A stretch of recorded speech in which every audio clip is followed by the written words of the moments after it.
ഏകാദശ സ്കന്ധത്തിൻ്റെ തൊട്ടു മുമ്പിലുള്ള സ്കന്ധം ദശമസ്കന്ധമാണ്. ദശമസ്കന്ധത്തിൻ്റെ വിഷയം എന്നുള്ളത് നിരോധമാണ്. നിരോധമെന്നാൽ തടസ്സം എന്നർത്ഥം. നമ്മളുടെ ഈ ജീവനെ ഈശ്വരനുമായി ചേർക്കാൻ അല്ലെങ്കിൽ ചേരുന്നതിൽ തടസ്സം നിൽക്കുന്നത് എന്തൊക്കെയാണ്? അതിൻ്റെ വളരെ വിശദീകരിച്ചിട്ടുള്ള പരാമർശമാണ് നമ്മൾ ദശമസ്കന്ധത്തിൽ കാണുന്നത്. അത് വേറൊന്നുമല്ല, അഹങ്കാരം തന്നെയാണ്. പക്ഷേ ഈ അഹങ്കാരത്തിന് ധാരാളം സ്വരൂപങ്ങളുണ്ട്, അല്ലെ? കാമക്രോധ ലോഭമോഹാദികളെല്ലാം ഇതിൻ്റെ പല പല വകഭേദങ്ങളാണെന്ന് മാത്രം. അപ്പം ഇവയെ ഇല്ലാതെയാക്കി, ഈ തടസ്സങ്ങളെ ഇല്ലാതെയാക്കി ജീവൻ എങ്ങനെ ഈശ്വരനുമായിട്ട് ചേരാം? അതെങ്ങനെയാണ് സാധിക്കുക? ഒന്ന് നമ്മളുടെ ആത്മശക്തി കൊണ്ട്, മറ്റൊന്ന് ഭഗവാന്റെ അനുഗ്രഹം കൊണ്ട്. ഈ രണ്ട് കാര്യങ്ങൾ കൊണ്ട് മായയെ എങ്ങനെ ഇല്ലാതെയാക്കാം, ഇതിൽ പ്രതിപാദിച്ചിട്ടുണ്ട്. പിന്നെയോ ഭേദത്തെ മാറ്റി എങ്ങനെ ആ അഭേദത്തിൽ എത്തിച്ചേരാം, ഇങ്ങനെയുള്ള വഴികളെല്ലാം ഏതിൽ പറഞ്ഞിട്ടുണ്ട്? ദശമസ്കന്ധത്തിൽ പറഞ്ഞിട്ടുണ്ട്. അതുകൊണ്ട് പറയപ്പെടുന്നു, ആചാര്യന്മാർ പറയുന്നു എന്താണ്? ദശമസ്കന്ധം എന്ന് പറഞ്ഞാൽ ഭഗവാന്റെ ഹൃദയം ആണ് എന്ന്. അപ്പം അത് കഴിഞ്ഞിട്ടുള്ള ഏകാദശ സ്കന്ധമോ? ഏകാദശ സ്കന്ധം ഭഗവാന്റെ ശിരസ് ആണെന്നാണ് പറയുന്നത്. ശിരസ് എന്തിനെയാണ് സൂചിപ്പിക്കുന്നത്? പൊതുവെ ബുദ്ധിയെ, ജ്ഞാനത്തിനെ ഒക്കെയാണ് സൂചിപ്പിക്കുന്നത്. നമ്മൾ അംഗന്യാസ കരന്യാസമൊക്കെ ചെയ്യുമ്പോൾ ഋഷിയെ സൂചിപ്പിക്കുന്നത് ശിരസ്സിലാണ്. ഋഷയോ സത്യദൃഷ്ടാര, സത്യത്തെ ദർശിച്ചവരാണ്, പരമമായിട്ടുള്ള ജ്ഞാനമുള്ളവരാണ് ആ ഋഷികൾ. അതുകൊണ്ട് തന്നെ അതിനെ സൂചിപ്പിക്കുന്ന അംഗം എന്ന് പറയുന്നത് ശിരസ്സാണ്. ജ്ഞാനത്തിൻ്റെ ആ ഒരു സിമ്പലായിട്ട്, എംബ്ലമായിട്ടൊക്കെ നമ്മൾ സൂചിപ്പിക്കുന്നത് ശിരസ്സാണ്. ഗണപതി ഭഗവാന്റെ ആ വലിയ ശിരസ്സും എന്തിനെയാണ് സൂചിപ്പിക്കുന്നത്? ബുദ്ധിയുടെയും സിദ്ധിയുടെയും അധിപനാണ് ഗണപതി ഭഗവാൻ. ശരീരത്തിലെ ഈ 1/5 ഭാഗം തല എന്നുള്ളത് കൊണ്ട് സൂചിപ്പിക്കുന്നത്, നമ്മൾ പാട്ടിലൊക്കെ ചൊല്ലും, പ്രണവസ്വരൂപ വക്രതുണ്ടം എന്നല്ലേ? ആ പ്രണവസ്വരൂപം പരമമായിട്ടുള്ള ജ്ഞാനമാണ് ഗണപതി ഭഗവാൻ. അപ്പം ആ ജ്ഞാനം എന്ന് പറയുന്നത്, അല്ലെങ്കിൽ ആ ബുദ്ധിയാണ് ശിരസ് സൂചിപ്പിക്കുന്നത്. ഏകാദശ സ്കന്ധം ഭഗവാന്റെ ശിരസ്സാണ് എന്ന് പറയുമ്പോൾ നമ്മൾ അതിൽ നിന്ന് എന്ത് മനസ്സിലാക്കണം? നമുക്ക് ഈ ദുഃഖമുണ്ടാകുന്നത് അല്ലെങ്കിൽ ബന്ധനമെല്ലാം ഉണ്ടാകുന്നത് എന്തുകൊണ്ടാണ്? ശരി ഏത് എന്നുള്ള അറിവില്ലാത്തത് കൊണ്ടാണ്, ആ ജ്ഞാനമില്ലാത്തത് കൊണ്ടാണ്. പക്ഷെ ഈ ജ്ഞാനം എന്ന് പറയുന്നത് എന്താണ്? നമ്മൾ പറയുന്നത് പോലെയുള്ള പുസ്തകജ്ഞാനമല്ല, പരമമായിട്ടുള്ള ജ്ഞാനം അല്ലെങ്കിൽ ബ്രഹ്മവിദ്യ. അതറിഞ്ഞാലോ നമുക്ക് മോക്ഷം പ്രാപ്തമാകും. അതുകൊണ്ട് തന്നെ ഇതിനകത്തെ വിഷയമെന്ന് പറയുന്നത് എന്താണ്? മോക്ഷമാണ്. ഏകാദശ സ്കന്ധത്തിലെ വിഷയം എന്നുള്ളത് മോക്ഷം. ചതുർവിധ പുരുഷാർത്ഥങ്ങളിൽ 4-മത്തേത്, അവസാനത്തെ പുരുഷാർത്ഥമാണ് മോക്ഷം. നമുക്കറിയാം, ശ്രീമദ് ഭാഗവതം ആദ്യം തൊട്ട് വായിച്ചു വന്നാൽ ഈ 4 പുരുഷാർത്ഥങ്ങളും തരാൻ കെൽപ്പുള്ളതാണ്, അല്ലെങ്കിൽ 4 പുരുഷാർത്ഥങ്ങളും അടങ്ങിയിരിക്കുന്നതാണ് ശ്രീമദ് ഭാഗവതമെന്ന്. ആചാര്യന്മാർ ശ്രീ എന്നുള്ള പദം എവിടെയെല്ലാം ചേർക്കാം എന്ന് പറയാറുണ്ട്. അതിൽ ഏറ്റവും പ്രധാനമായിട്ട് പറയുന്നത് ശ്രീ എന്നാൽ ഐശ്വര്യം എന്നൊരു സാമാന്യ അർത്ഥം. അതിൽ പറയുന്നു, ചതുർവിധ പുരുഷാർത്ഥങ്ങളും എന്തിലാണോ അടങ്ങിയിരിക്കുന്നത് അതിനെ ശ്രീ ചേർത്ത് പറയണം. അപ്പോൾ നമ്മൾ ശ്രീമദ് ഭഗവത്ഗീത എന്ന് പറയും, ശ്രീമദ് ഭാഗവതം എന്ന് നമ്മൾ പറയും. കാരണം എന്താണ്? ഈ ചതുർവിധ പുരുഷാർത്ഥങ്ങളും നമുക്ക് തരും. അതിൻ്റെ അവസാനത്തെ ഭാഗമായിട്ടുള്ള മോക്ഷത്തിലാണ് നമ്മൾ ഇപ്പോൾ നിൽക്കുന്നത്. മാത്രമല്ല, മറ്റും പറയാറുണ്ട്, ദൈവത്തിൻ്റെ പേര് പറയുമ്പോൾ എന്ത് ചേർക്കണം? ശ്രീ ചേർക്കണം. ദൈവം ഗുരും സ്ഥാനം എന്നാണ്. പക്ഷേ മഹാദേവൻ ശിവൻ എന്ന് പറയുന്നത് അദ്വൈതം അല്ലെങ്കിൽ ആ പരബ്രഹ്മമായതുകൊണ്ട് അവിടെ മായയുടെ ഒരു ചേർച്ച വന്നിട്ടില്ലാത്തത് കൊണ്ട് നമ്മൾ എന്ത് ചെയ്യുന്നില്ല? അവിടെ ശ്രീ ചേർക്കുന്നില്ല. സ്വർണം വളരെ പരിശുദ്ധമായിട്ടിരുന്നാൽ എങ്ങനെ ഇരിക്കും? അത് വെച്ച് ആഭരണങ്ങൾ ഉണ്ടാക്കാൻ സാധിക്കുമോ? ഇല്ല. അതിനോടുകൂടി ചെറിയ മായം ചേർക്കണം. ഈ മായം ചേർക്കുക എന്നുള്ളതാണ് ഈശ്വരൻ അവതാരമെടുക്കുന്നത്. ബ്രഹ്മമായിട്ടിരുന്നാൽ ജന്മമില്ല, അല്ലെങ്കിൽ ജീവനുണ്ടോ ഇല്ലേ ഒന്നും നമുക്കറിയില്ല. പക്ഷേ അവതാരമെടുക്കുമ്പോൾ ആ മായയോട് ചേരുന്നു. ശ്രീകൃഷ്ണ ഭഗവാൻ ജന്മമെടുത്തപ്പോഴും ആദ്യം ആരാ ജനിച്ചത്? മായ വന്നു, കംസൻ്റെ കയ്യിൽ നിന്ന് പോയി. അപ്പോൾ ആ മായയോട് ചേർന്ന് ഇവിടെ അവതാരമെടുക്കുന്നു. ബാക്കി ഇങ്ങനെ അവതാരമെടുക്കുന്നവർക്കെല്ലാം നമ്മൾ ശ്രീ ചേർക്കുന്നു. ഗുരുവിൻ്റെ പേര് പറയുമ്പോൾ ശ്രീ ചേർക്കണം. ഗുരുസ്ഥാനം, ഗുരു എന്ന് പറഞ്ഞാൽ മഹാഭാരതത്തിൽ പറയും, എന്തെങ്കിലും ഒരു അറിവ് നമുക്ക് പറഞ്ഞു തന്നിട്ടുണ്ടെങ്കിൽ, നമ്മളെ ഒരു പ്രശ്നത്തിൽ നിന്നും രക്ഷിച്ചിട്ടുണ്ടെങ്കിൽ, നമ്മുടെ ജീവിതത്തിലെ ഒരു പ്രശ്നത്തിന് പരിഹാരം തന്നിട്ടുണ്ടെങ്കിൽ അവരെല്ലാം നമ്മളുടെ ഗുരുക്കന്മാരാണ്. അപ്പോൾ അവരുടെ പേര് പറയുമ്പോൾ ശ്രീ ചേർത്ത് പറയണം. ഗുരുസ്ഥാനം, നമ്മുടെ ഗുരുവിൻ്റെ ആശ്രമം അല്ലെങ്കിൽ നമ്മളുടെ വിദ്യാലയം, ഇതൊക്കെ ഗുരുസ്ഥാനം എന്ന് വരാം. മറ്റൊരർത്ഥമുണ്ട്, ഗുരുവിന് തുല്യമായിട്ടുള്ള മറ്റൊരു ഗുരു. ഇവരെയൊക്കെ പറയുമ്പോൾ നമ്മൾ എന്ത് ചേർക്കണം? ശ്രീ ചേർക്കണം എന്ന് പറയുന്നുണ്ട്. ക്ഷേത്രത്തിൻ്റെ പേര് പറയുമ്പോൾ ശ്രീ ചേർക്കണം. ക്ഷേത്രത്തിലെ ദേവനെ പറ്റി പറയുമ്പോൾ ശ്രീ ചേർക്കണം. സിദ്ധന്മാരെ പറ്റി പറയുമ്പോൾ ശ്രീ ചേർക്കണം. അതുപോലെ ഗാർഹസ്ഥ്യ ജീവിതം നയിക്കുമ്പോൾ അവിടെ വേണമെങ്കിൽ ശ്രീമതി, ശ്രീമാൻ എന്നൊക്കെ ചേർക്കുമല്ലേ. എന്നാൽ 4 ആശ്രമങ്ങളുള്ളതിൽ ആദ്യത്തേത് ബ്രഹ്മചര്യമാണ്. ബ്രഹ്മചാരികളെ പറ്റി പറയുമ്പോൾ ശ്രീ ചേർക്കാൻ പാടില്ല. എന്താണ്? ബ്രഹ്മചാരി എന്ന് പറഞ്ഞ് മാത്രമാണ് അവരുടെ പേര് പറയാവുള്ളൂ. ഗാർഹസ്ഥ്യ ജീവിതത്തിലേക്ക് കടക്കുമ്പോൾ അദ്ദേഹത്തിന് ശ്രീ ചേർക്കാം. ഇങ്ങനെയുള്ള നിയമങ്ങളുണ്ട്. ഇവിടെ എന്തുകൊണ്ട് ഇത് ശ്രീമദ് ഭാഗവതമായി? ചതുർവിധ പുരുഷാർത്ഥങ്ങൾ നമുക്ക് തരുന്നത് കൊണ്ട് ശ്രീമദ് ഭാഗവതം. അതിൽ മോക്ഷം എന്നുള്ള ആ ചതുർവിധ പുരുഷാർത്ഥത്തിലെ 4ാമത്തേതാണ് ഏകാദശ സ്കന്ധത്തിൻ്റെ വിഷയം. ഈ മോക്ഷം ലഭിക്കണമെങ്കിൽ എന്ത് വേണം? പരമമായിട്ടുള്ള ജ്ഞാനവും വൈരാഗ്യവും വേണം. ഈ ജ്ഞാനം ലഭിക്കുക എന്ന് പറഞ്ഞാൽ അത്ര എളുപ്പമുള്ള കാര്യമാണോ? ഒന്ന്, എങ്ങനെയുള്ളവർക്കാണ് ഈ പരമമായിട്ടുള്ള അല്ലെങ്കിൽ ബ്രഹ്മജ്ഞാനം നമുക്ക് തരാൻ സാധിക്കുക? ഒന്ന്, ഈശ്വര സ്വരൂപത്തിനെ സാധിക്കും, ഈശ്വര സ്വരൂപികൾക്കേ സാധിക്കും, അല്ലേ? പിന്നെയോ, എങ്ങനെയുള്ള ശിഷ്യനാണ് ഇത് ലഭിക്കാനുള്ള അർഹത? ഒന്ന്, തീവ്ര വൈരാഗിയായിരിക്കണം, സർവസംഘ പരിത്യാഗിയായിരിക്കണം, നല്ലതുപോലെയുള്ള ശ്രദ്ധ ഉണ്ടായിരിക്കണം, മുമുക്ഷുവായിരിക്കണം.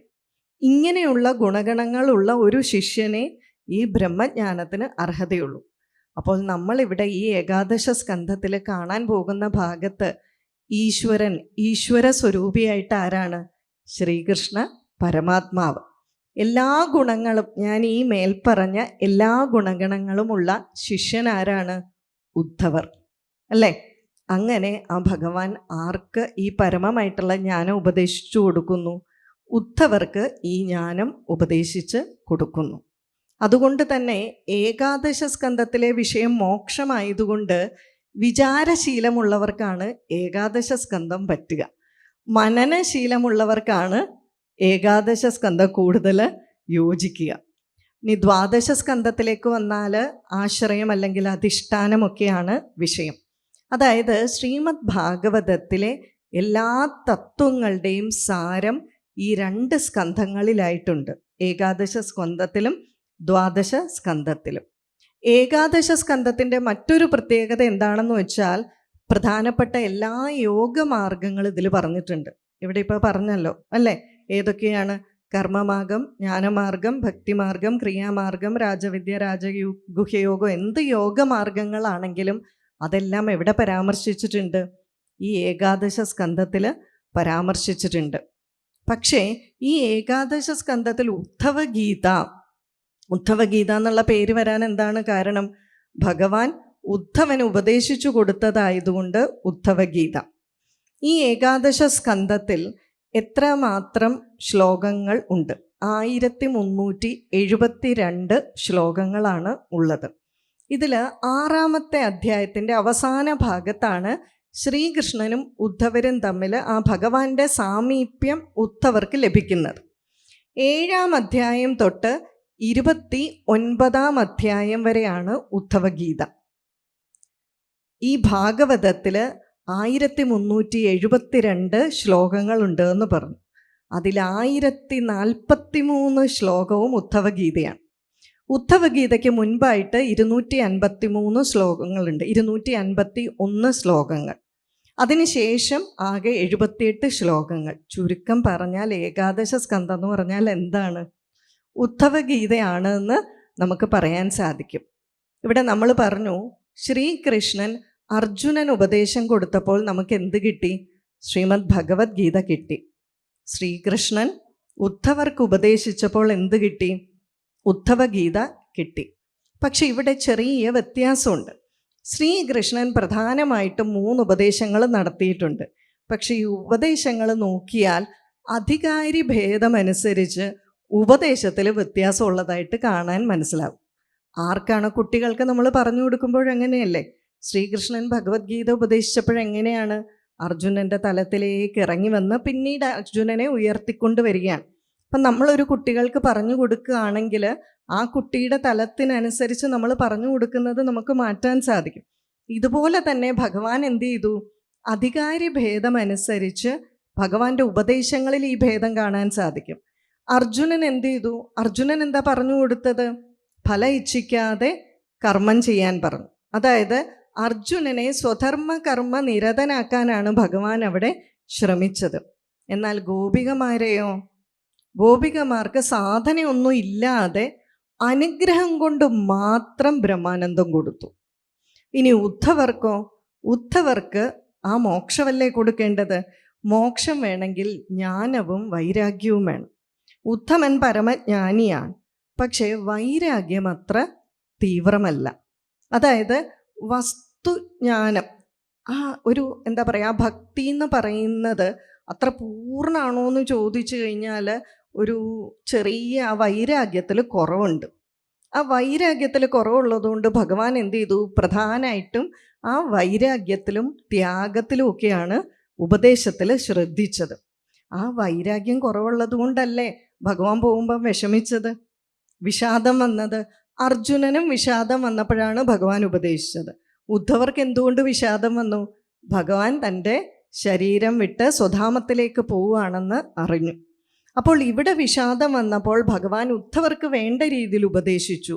പക്ഷെ ഇവിടെ നമുക്ക് നോക്കിയാൽ മനസ്സിലാവുന്നത് ശ്രീമദ് ഭഗവത്ഗീതയിലുള്ളതിനേക്കാൾ ചില സ്ഥലങ്ങളിൽ വളരെ വലിയ ഉയർന്ന തത്വങ്ങൾ ഉദ്ധവഗീതയിലുണ്ട്. അതെന്തുകൊണ്ടാ?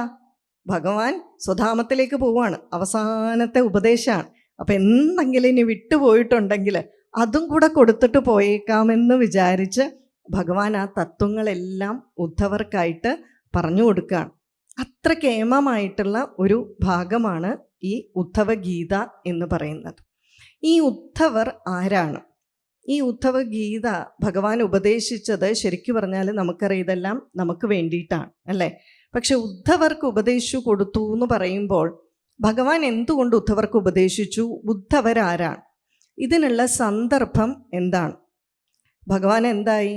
ഭഗവാൻ സ്വധാമത്തിലേക്ക് പോകാനായിട്ട് പതുക്കെ തീരുമാനിക്കുന്നു. അതിന് കാരണം എന്താണെന്ന് വെച്ചാൽ ദേവന്മാരും ബ്രഹ്മാവും അതുപോലെ മഹേശ്വരനും എല്ലാം വന്ന് ഭഗവാനെ കണ്ടു. ഭഗവാന്റെ അവതാര ദൗത്യം ഏകദേശം പൂർത്തിയായി, ധർമ്മത്തിനെ പുനഃസ്ഥാപിച്ചു, അല്ലേ? നമ്മൾ ഒരു കാര്യം മനസ്സിലാക്കണം, ഭഗവാൻ എപ്പോഴെങ്കിലും അവതാരം എടുത്തിട്ടുണ്ടെങ്കിൽ പൂർണ്ണമായിട്ടും ധർമ്മത്തെ പുനഃസ്ഥാപിച്ചിട്ടാണ് പോയിരിക്കുന്നത്, അല്ലാതെ കുറച്ച് മിച്ചം വെച്ചിട്ടൊന്നും അല്ല. അപ്പം ഇവിടെ ബ്രഹ്മാവ് പറയുകയാണ് 125 വർഷം കൊണ്ട് അവതാര ദൗത്യം പൂർത്തിയാക്കി, ഇനി അങ്ങ് എന്ത് വേണം? സ്വധാമത്തിലേക്ക് തിരിച്ചു വരിക. അപ്പോൾ ശ്രീകൃഷ്ണൻ പറഞ്ഞു, എനിക്കറിയാം, ഞാൻ അതിനായിട്ടുള്ള പ്ലാനും പദ്ധതിയെല്ലാം തയ്യാറാക്കിക്കൊണ്ടിരിക്കുകയാണ്. അതിൻ്റെ ഒരു ഭാഗമാണ് എന്ത്? യാദവ കുലത്തിനായിട്ടുള്ള ബ്രാഹ്മണ ശാപം. പക്ഷെ അവരെന്താണ്? ഇപ്പോൾ തന്നെ ചെറിയ രീതിയിൽ അഹങ്കാരികളായിട്ട് തുടങ്ങിയിട്ടുണ്ട്. പക്ഷേ എൻ്റെ സ്വധാമ ഗമനത്തോടു കൂടി കലിയുഗം അങ്ങ് തുടങ്ങും. അതോടൊപ്പം തന്നെ ഇവരുടെ സാന്നിധ്യമുണ്ടെങ്കിലോ ഇവർ അഹങ്കാരികളായി സംസാരത്തിന് തന്നെ ദുഃഖം ഉണ്ടാക്കാൻ സാധ്യതയുണ്ട്. അതുകൊണ്ട് എന്ത് ചെയ്യണം? ഈ യാദവ കുലത്തെ എനിക്ക് സംഹരിക്കണം. ഇതും എൻ്റെ ഒരു ജോലി തന്നെയാണ്. ഇതുകൂടി കഴിഞ്ഞതിന് ശേഷം ഞാൻ അങ്ങ് വന്നേക്കാം എന്നാണ് പറയുന്നത്. എന്താണെങ്കിലും ദേവന്മാർക്കെല്ലാം സന്തോഷമായി. അവർ ഭഗവാനെ നമസ്കരിച്ചിട്ട് പോയി. ഇതാരറിഞ്ഞു? ഉദ്ധവരറിഞ്ഞു. അപ്പോൾ ഉദ്ധവർക്ക് കൊടുക്കുന്ന ആ ഉപദേശം, ആ ഭാഗത്തിലേക്ക് നമുക്ക് വരാം. പക്ഷേ അതിനു മുമ്പ് ഉദ്ധവരാരാണ് എന്ന് നമ്മളൊന്ന് മനസ്സിലാക്കണം. ഉദ്ധവർ എന്ന് പറഞ്ഞാൽ ശ്രീമദ് ഭാഗവതത്തിലെ മറ്റു ചില ഭാഗങ്ങൾ ആധ്യാത്മികമായിട്ട് നോക്കിയാൽ, ചില സംഭവങ്ങളൊക്കെ ആധ്യാത്മികമായിട്ട് നോക്കിയാൽ ഉദ്ധവരാരാണെന്ന് നമുക്ക് മനസ്സിലാവും. ഉദ്ധവരെന്ന് പറഞ്ഞാൽ ബുദ്ധിയുടെ പ്രതീകമാണ്. എവിടേക്കാണ് ഉദ്ധവരെ പറ്റി ചെറുതായിട്ട് പരാമർശിക്കുന്നത്? ദശമസ്കന്ധം 46 അധ്യായം തുടങ്ങുമ്പോൾ പറയുന്നുണ്ട്, ബൃഹസ്പതിയുടെ പരമബുദ്ധിമാനായിട്ടുള്ള ശിഷ്യനാണ്, വൃഷ്ണികളിൽ ഒരുത്തനാണ്, ഭഗവാന്റെ ഏകാന്ത ഭക്തനാണ്, സുഹൃത്താണ്, മന്ത്രിയാണ്. പക്ഷെ അതോടൊപ്പം എന്താണ്? വളരെ വലിയ ബുദ്ധിമാനാണ് എന്ന് പറയുന്നുണ്ട്. ഭഗവാൻ മന്ത്രി ആയതുകൊണ്ട് തന്നെ പല കാര്യങ്ങൾക്ക് അഭിപ്രായം ചോദിക്കുന്നത് ആരോടാണ്? ഈ ഉദ്ധവരോടാണ് എന്ന് പറയുന്നുണ്ട്.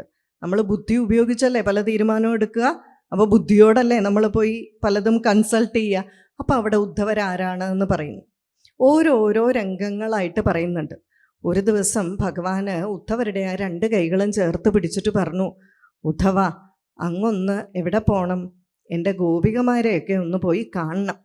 അവിടെ എന്തുണ്ട്? എൻ്റെ അമ്മമാരുണ്ട്. ആ അമ്മമാരൊക്കെ ഞാൻ പോകുന്നതിൽ വിഷമിച്ചിരിക്കുകയാണ്. അവരെ ഒന്ന് സന്തോഷിപ്പിക്കണം. അതോടൊപ്പം എന്തു ചെയ്യണം? എൻ്റെ വിരഹദുഃഖത്താൽ വിഷമിച്ച് കഴിയുന്ന ഗോപികമാരെ എൻ്റെ സന്ദേശം അറിയിക്കണം. ഭഗവാൻ ഗോപികമാർക്കായിട്ടുള്ള ജ്ഞാന സന്ദേശം കൊടുത്തയച്ചത് ആരുടെ കയ്യിലാണ്? ഉദ്ധവരുടെ കയ്യിൽ. ഇതിൽ നിന്നും ഉദ്ധവർ ബുദ്ധിയുടെ പ്രതീകമാണെന്ന് അറിയില്ലേ? ജ്ഞാന സന്ദേശം ആരുടെ കയ്യിലാണ് കൊടുത്തുവിട്ടത്? ഉദ്ധവരുടെ കയ്യിലാണ്. പിന്നീടോ ഒരിക്കൽ നമുക്കറിയാം, നരകാസുര വധമൊക്കെ കഴിഞ്ഞപ്പോൾ ഭഗവാൻ കുറേ സ്ത്രീകളെയൊക്കെ വിവാഹം കഴിച്ചു. അപ്പോൾ നല്ല തിരക്കാണ്, ഗൃഹസ്ഥാശ്രമത്തിൻ്റെ തിരക്ക്. നമ്മൾ ശ്രീമദ് ഭാഗവത്തിൽ കാണും. ഓരോ ഗൃഹത്തിൽ ചെല്ലുമ്പോഴും ഭഗവാൻ ഓരോ പണിയിലാണ്. അപ്പം നാരദ മഹർഷിക്ക് എന്തായി? ഭഗവാന്റെ ഈ ഗൃഹസ്ഥാശ്രമം ഒന്ന് കാണണമെന്ന് തോന്നി. അതിൽ ചില ഗൃഹങ്ങളിൽ ചെല്ലുമ്പോൾ പറയുന്നുണ്ട്, ഒരിടത്ത് ഭഗവാൻ തൻ്റെ പ്രിയയും ഉദ്ധവരുടെയും കൂടെ ചൂത് കളിച്ചുകൊണ്ടിരിക്കുന്നു. മറ്റൊരിടത്ത് ചെല്ലുമ്പോൾ പറയുന്നുണ്ട്, അവിടെ ഉദ്ധവർ എന്ന് പറയുന്ന മന്ത്രിയും മറ്റു മന്ത്രിമാരുമായിട്ട് വളരെ ഗൗരവമായിട്ടുള്ള ചർച്ചകളാണ്, കൂടിയാലോചനകൾ നടക്കുന്നു. മറ്റൊരു രംഗത്ത് ഉദ്ധവരുടെ ബുദ്ധി സാമർഥ്യത്തെ പറ്റി പറയുന്നുണ്ട്. ഭഗവാൻ ഉദ്ധവരെ ഏത് രീതിയിൽ കണ്ടിരുന്നു എന്ന്. അതായത് ഈ ജരാസന്ധൻ കുറേ രാജാക്കന്മാരെ പിടിച്ച് ജയിലിലിട്ടിട്ടുണ്ട് അല്ലേ? ഈ രാജാക്കന്മാരുടെ ദൂതനായിട്ട് ഒരാൾ ഭഗവാനെ കാണാൻ വരും. ഇതേ സമയമാണ് യുധിഷ്ഠിരന് രാജസൂയയാഗം നടത്തണം, അതിൽ പങ്കെടുക്കാൻ ഭഗവാൻ വരണമെന്ന് പറഞ്ഞു ദൂതനായിട്ട് നാരദ മഹർഷിയും വരുന്നത്. ഒരേ സമയം ഇവർ 2 പേരും ഭഗവാന്റെ അടുക്കൽ കാര്യം പറയാനെത്തി. 2 പേരും കാര്യം പറഞ്ഞു. ഭഗവാന് കൺഫ്യൂഷനായി, ഇതിലാദ്യം ഏത് നടത്തണം. ഇതൊക്കെ ഭഗവാന്റെ ലീലയാണ് കേട്ടോ, ഭഗവാന് കൺഫ്യൂഷനൊന്നും ആയിട്ടില്ല. എങ്കിൽ പോലും ഭഗവാൻ നമുക്ക് മനസ്സിലാക്കി തരാൻ വേണ്ടിയിട്ട് ഇതിലേതാദ്യം ചെയ്യണം? 2 കാര്യങ്ങൾ ഒരേ സമയം ചെയ്യണമെങ്കിൽ നമ്മൾ എന്തിനെ ആശ്രയിക്കും? ബുദ്ധിയെ ആശ്രയിക്കും. ഭഗവാൻ അവിടെ ഉദ്ധവരെ വിളിച്ചു വരുത്തുന്നുണ്ട്. ഭഗവാൻ അവിടെ പറയുന്നുണ്ട്, പരമമായിട്ടുള്ള ചക്ഷുസാണ് ഉദ്ധവർ, തെറ്റുപറ്റാത്തവനാണ്, കൃത്യമായിട്ട് ബുദ്ധി പ്രയോഗിക്കാൻ അറിയാവുന്നവനാണ്, അറിവുള്ളവനാണ്.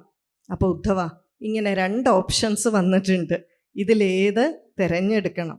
ഉദ്ധവർ തന്നെ പറയുന്നുണ്ട്, ഭഗവാനെ, അങ്ങേക്കിതെല്ലാം അറിയാം, ഇതൊക്കെ ഞാൻ പറഞ്ഞു തരേണ്ട ആവശ്യമുണ്ടോ എന്ന് പറഞ്ഞിട്ട് ഉദ്ധവർ പറയുന്നുണ്ട്, ഭഗവാനെ, ശരിക്കു പറഞ്ഞാൽ യുധിഷ്ഠിരൻ്റെ രാജസൂയ യാഗത്തിൽ അങ്ങ് പങ്കെടുക്കേണ്ടത് വളരെ അത്യാവശ്യമുള്ള കാര്യം തന്നെയാണ്. കാരണം ആ രാജസൂയ യാഗത്തിനെ അത്രമാത്രം അത് പവിത്രമാക്കും. അടുത്തതോ, ജരാസന്ധനിൽ നിന്നും ഈ ജയിലിൽ കിടക്കുന്ന രാജാക്കന്മാരെ മോചിപ്പിക്കേണ്ടത് അത്രയും തന്നെ ആവശ്യമാണ്. പക്ഷേ ഒരു രാജസൂയ യാഗം നടത്തുക എന്ന് പറഞ്ഞാൽ എന്താണ്? എല്ലാ രാജാക്കന്മാരെയും തോൽപ്പിച്ചതിന് ശേഷം വേണം രാജസൂയ യാഗം നടത്താൻ.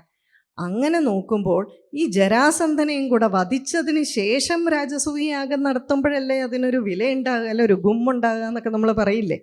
എത്ര ബുദ്ധിപൂർവ്വമാണ് ഉദ്ധവർ പറയുന്നത്. അപ്പം അങ്ങനെ ചെയ്തു കഴിഞ്ഞാൽ ഒന്ന് ജരാസന്ധനെ വധിക്കുന്നത് കൊണ്ടുള്ള മഹത്വവും അങ്ങേക്കുണ്ടാകും, അതോടൊപ്പം തന്നെ ഈ രണ്ട് കാര്യങ്ങളും നടക്കും.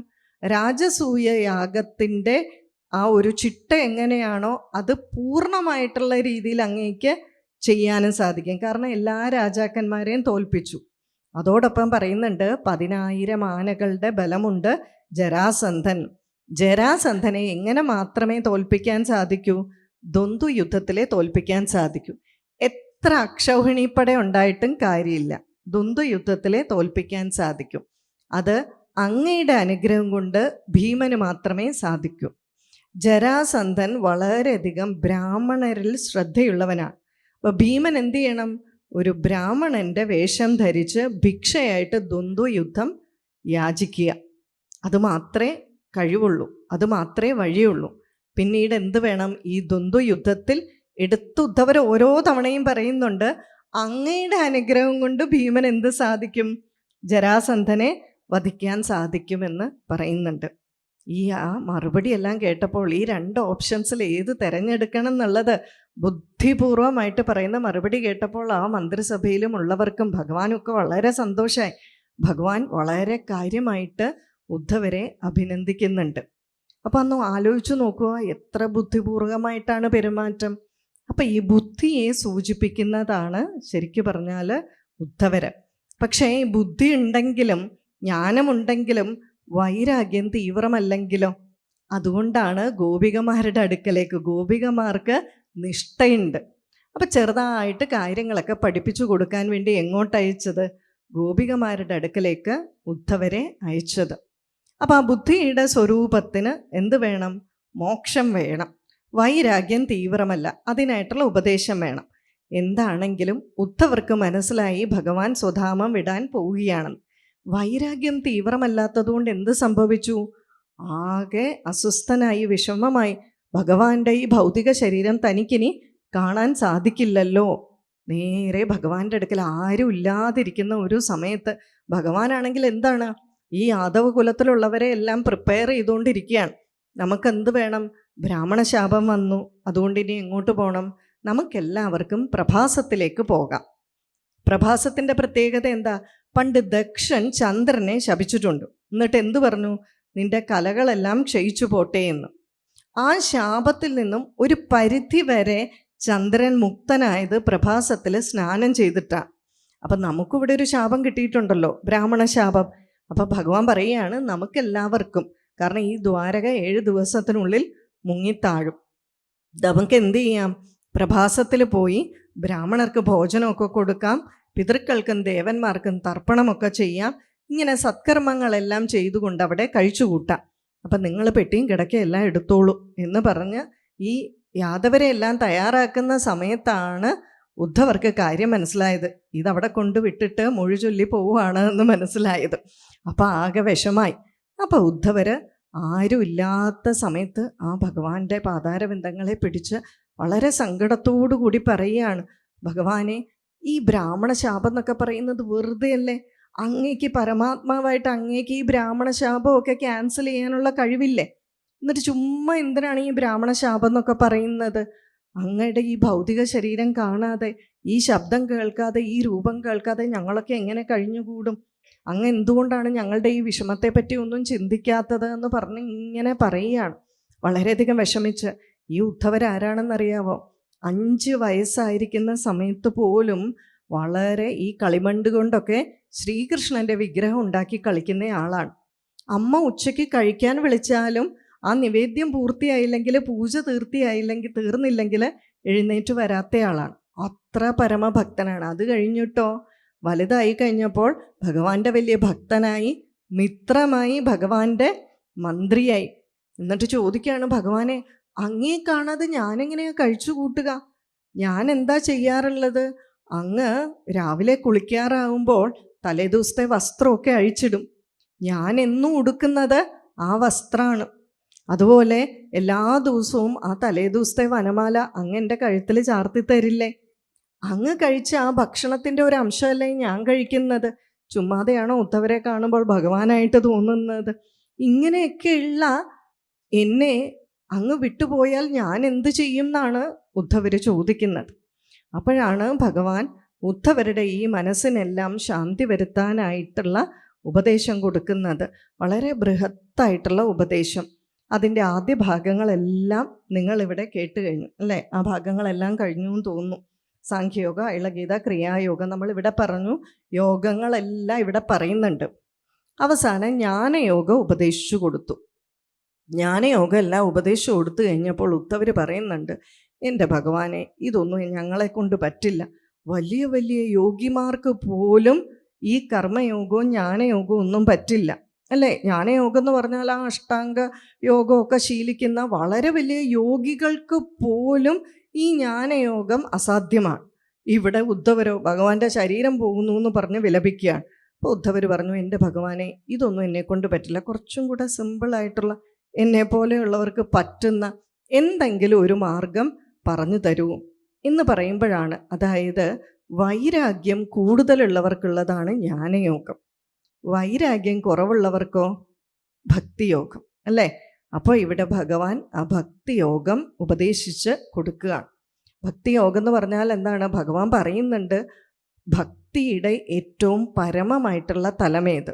3 തരത്തിലുള്ള ഭക്തന്മാരുണ്ട്, ശ്രീമദ് ഭാഗവതത്തിൽ പറയുന്നുണ്ട് അല്ലേ?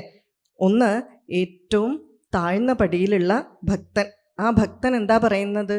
ദാ ഭഗവാൻ അവിടെ ഇരിക്കുന്നു അല്ലേ, ക്ഷേത്രത്തിലിരിക്കുന്നു, ഭഗവാൻ ദാ വിഗ്രഹത്തിലിരിക്കുന്നു എന്നൊക്കെ പറയും. അത് മോശമാണെന്നല്ല, കാരണം എന്താണ്? അയാളും ഭക്തനാണ്. ഈ ഭക്തൻ എന്ന് പറയുന്ന സർട്ടിഫിക്കറ്റ് കിട്ടണേ തന്നെ എന്തൊരു പാടാ. ഇത് നമ്മൾ പറഞ്ഞാൽ മതിയോ? ആര് പറയണം?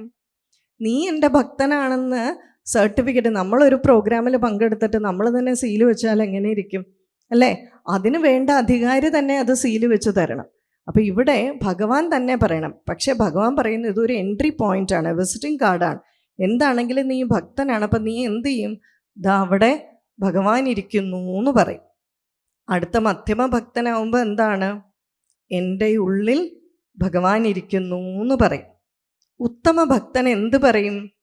എല്ലാത്തിലും ഭഗവാൻ ഇരിക്കുന്നു. ആ സമ അവസ്ഥ, സമതുലിത അവസ്ഥ എന്ന് പറയില്ലേ, സമഭാവന, എല്ലാത്തിലും ഭഗവാനെ കാണുന്ന ഒരു ഭാവന. ഇതാണ് ഭക്തിയോഗത്തിൻ്റെ ഉയർന്ന പടി. അപ്പം പറഞ്ഞു കൊടുക്കുകയാണ്, ഈ ഒരു ഭാവമാണ് അങ്ങേക്ക് വേണ്ടത് എന്ന്. ഇത് മനസ്സിലാക്കാൻ വളരെ ചെറിയ ഒരു സംഭവം പറയാം. നമുക്കിങ്ങനെ തത്വമൊക്കെ വളരെ എളുപ്പത്തിൽ ഇങ്ങനെ പറഞ്ഞു പോകാം. എന്താ, എല്ലാത്തിലും ഭഗവാനെ കാണുക എന്ന്. എന്നിട്ട് പാറ്റായെ കാണുമ്പം നമ്മൾ ഹിറ്റെടുത്തടിക്കും അല്ലേ? പാമ്പിനെ കാണുമ്പോൾ ഓടും. ഇതൊക്കെ ഉദ്ധവർ ചോദിക്കുന്നുണ്ട്. എൻ്റെ ഭഗവാനെ, ഒരു മൃഗത്തിനെ മറ്റൊരു മൃഗം കൊല്ലുമ്പോഴും സമഭാവനയോടുകൂടി ഈശ്വര ചൈതന്യമാണെന്ന് ഞാൻ വിചാരിക്കണോ? എന്നെ പാമ്പ് കൊത്താൻ വരുമ്പോഴും ഞാൻ സമഭാവനയോടുകൂടി വിചാരിക്കണോ? പക്ഷേ ഭഗവാൻ നമ്മുടെ തലത്തിലേക്ക് ഇറങ്ങിയിട്ട് slow and steady wins the race എന്നുള്ളതുപോലെ പതുക്കെ പതുക്കെ എന്താണ് വേണ്ടത് എന്ന് പറഞ്ഞു കൊടുക്കുന്നുണ്ട്. അപ്പോൾ ഈ സമഭാവനയാണ് ഭക്തി എന്നുള്ളത് എങ്ങനെ മനസ്സിലാക്കാം? കുറച്ച് നാളുകൾക്ക് മുമ്പ് ഒരു സ്വാമിജി പറഞ്ഞ ഒരു ഉദാഹരണമാണ്. അദ്ദേഹത്തിൻ്റെ ജീവിതത്തിൽ തന്നെ സംഭവിച്ചതാണ് ഇത്. ഉത്തരകാശിയിലെ ആദിശങ്കര ബ്രഹ്മവിദ്യാപീഠത്തിലെ കുട്ടി സ്വാമിജി എന്നറിയപ്പെടുന്ന ഹരിബ്രഹ്മേന്ദ്രാനന്ദ തീർത്ഥ, അദ്ദേഹം 9 വയസ്സിൽ ഗൃഹം വിട്ട് സന്യാസിയായി പോയതാണ് കേരളത്തിൽ നിന്ന്. എല്ലാ സന്യാസി വര്യന്മാരും ബഹുമാനിക്കുന്ന ഒരാളാണ്. ചെറുപ്പക്കാരനാണ്. കുട്ടി സ്വാമിജി എന്നറിയപ്പെടാൻ 6 അടി പൊക്കമുണ്ട്. പക്ഷെ കുട്ടി സ്വാമിജി എന്നറിയപ്പെടാൻ കാരണം അദ്ദേഹം വളരെ ചെറുപ്പത്തിൽ സന്യാസം എടുത്ത് ഹിമാലയത്തിൽ സന്യാസവേഷം ധരിച്ച് നടക്കുന്നുകൊണ്ട് കാണുന്നവരെല്ലാം എന്ത് വിളിക്കും? കുട്ടി സ്വാമിജി എന്ന് വിളിക്കും. പക്ഷെ അദ്ദേഹം ആദിശങ്കര ബ്രഹ്മവിദ്യാപീഠത്തിൽ നമ്മളെ പോലെ ഭൗതികരായിട്ടുള്ളവരായിട്ടൊന്നും ഇടപഴകിയല്ല അവർ ജീവിക്കുന്നത്. അവിടെ ആശ്രമമാണ്, ബ്രഹ്മചാരികൾക്ക് ശിക്ഷണം കൊടുക്കുന്നതാണ്. അപ്പോൾ വേദവും വേദാന്തവും ആഴത്തിലുള്ള പഠനങ്ങളാണ്, വേദാന്തമാണ് കൂടുതൽ അവിടെയുള്ളത്. നമുക്കൊക്കെ അത് മനസ്സിലാക്കാൻ ബുദ്ധിമുട്ടാണ്. അപ്പോൾ ഒരിക്കൽ എന്ത് ചെയ്തു, തൊട്ടടുത്തുള്ള ആശ്രമത്തിലെ ഒരു സന്യാസി വര്യൻ ഇദ്ദേഹത്തിനോട് പറഞ്ഞു, ഒരു ക്ലാസ് ഒന്ന് എടുക്കണം, കുറേ സെമിനാറുകളാണ് കുറേ വിഷയങ്ങളെ പറ്റി. അപ്പോൾ ഇദ്ദേഹത്തിന് കൊടുത്തത് യോഗസൂത്രത്തിനെ പറ്റിയുള്ള ഭാഗം എടുക്കാനാണ്. ഇംഗ്ലീഷിലാണ് പ്രഭാഷണം. അപ്പോൾ ഇദ്ദേഹം ക്ലാസ് എടുക്കാനായിട്ട് വന്നു. വിദേശികളായിട്ടുള്ളവർ ധാരാളം ഉണ്ട് കേൾക്കാൻ. അതിൽ ചൈനയിൽ നിന്ന് വന്ന ഒരു സ്ത്രീയും ഉണ്ടായിരുന്നു. അപ്പം ഇവർക്കൊന്നും ഈ പറയുന്ന വിഷയത്തെപ്പറ്റി വളരെ വലിയ അറിവുണ്ടെന്നൊന്നും പറയാൻ സാധിക്കില്ല. അപ്പം യോഗസൂത്രത്തിനെ പറ്റി പറയുമ്പോൾ സമാധി അവസ്ഥയ്ക്ക് ഉള്ള വഴികൾ എന്തൊക്കെ എന്ന് പറഞ്ഞു. അതിനുള്ള പല വഴികൾ പറയുന്ന കൂട്ടത്തിൽ ശരണാഗതിയെപ്പറ്റി ഒക്കെ പറഞ്ഞു. ഇപ്പം ശരണാഗതിയെപ്പറ്റി, സമർപ്പണത്തിനെ പറ്റി, ഭഗവാന്റെ പാദങ്ങളിലുള്ള ഭക്തിയെപ്പറ്റി എല്ലാം പറഞ്ഞു. അപ്പം ഇതെല്ലാം പറഞ്ഞിട്ട് ഇതെല്ലാം ഇവർ കേട്ടുകൊണ്ടിരുന്നു. ഈ സെഷനെല്ലാം കഴിഞ്ഞ് വൈകുന്നേരം ആകുമ്പോഴേക്കും ക്വസ്റ്റ്യൻ ആൻസർ സെഷനുണ്ട്. സംശയങ്ങളൊക്കെ ചോദിക്കാം. അപ്പം ഈ ചൈനയിൽ വന്ന സ്ത്രീയെ ചോദിക്കാൻ തുടങ്ങി. അവരാണെങ്കിൽ ഈ ശരണാഗതി, സമർപ്പണം, നമ്മൾ ഇംഗ്ലീഷിലാണെങ്കിൽ സറണ്ടർ എന്ന് പറയും. അതൊരിക്കലും ശരിയായ വാക്കല്ല. സറണ്ടർ എന്ന് പറഞ്ഞാൽ ആരോ കത്തിയെടുത്ത് ഇവിടെ കുത്തി പിടിച്ചിട്ട് കീഴടങ്ങടാന്ന് പറയുന്നത് പോലെയാണ്. ശരണാഗതി എന്ന് പറഞ്ഞാൽ എന്താണ്? നമ്മൾ സ്വയം നമ്മളെ തന്നെ സമർപ്പിക്കുന്ന ഒരു ഭാവമാണ്. അപ്പം ഇവരാണെങ്കിൽ ആകെ കേട്ടിരിക്കുന്നത്, ഇപ്പം നമുക്ക് ഭാരതത്തിൽ കുറച്ച് യോഗയ്ക്കൊക്കെ പ്രശസ്തിയുണ്ട്. അപ്പം അതുകൊണ്ട് അവർ ഈ യോഗസൂത്രത്തിൽ കേട്ടിരിക്കുന്ന ഒരു പദം എന്ന് പറയുന്നത് യോഗ എന്നുള്ളത് മാത്രമാണ്. അപ്പം ഭക്തി എന്താണെന്ന് അവർക്ക് അറിയില്ല, ശരണാഗതി എന്താണെന്ന് അറിയില്ല. അപ്പോൾ അവർ സ്വാമിജിയോട് ചോദിച്ചു, Swamiji, what is the meaning of bhakti? What is meant by ശരണാഗതി?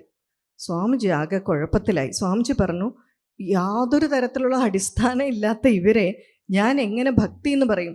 കാരണം ഇവർ അച്ഛനമ്മമാരെ നമസ്കരിക്കാറില്ല, ദൈവത്തിന് ഈശ്വരവിശ്വാസം ഇല്ല, നാസ്തികരാണ്. അപ്പം അങ്ങനെ പോലും ഒന്നിനെയും നമസ്കരിക്കാത്ത ഇവരോട് ഭക്തി എന്താണെന്ന് എങ്ങനെ പറഞ്ഞു കൊടുക്കും? അപ്പം സ്വാമിജി പറഞ്ഞു, എനിക്ക് ഒരാഴ്ചത്തെ സമയം തരിക, അതിനുള്ളിൽ ഞാൻ നിങ്ങളെ പറഞ്ഞ് മനസ്സിലാക്കാം ഭക്തി എന്താണ് എന്ന്. ഇവരടുത്ത ദിവസം വന്നു. അടുത്ത ദിവസം വന്നപ്പോൾ ഒരാൾ അവർക്ക് ഒരു കസേര ഇട്ട് കൊടുത്തു. അപ്പോൾ ഉടനെ ഇവർ താങ്ക് യു പറഞ്ഞു. കുടിക്കാനായിട്ട് വെള്ളം കൊണ്ട് കൊടുത്തു. അപ്പോൾ ഇവരുടനെ എന്ത് പറഞ്ഞു?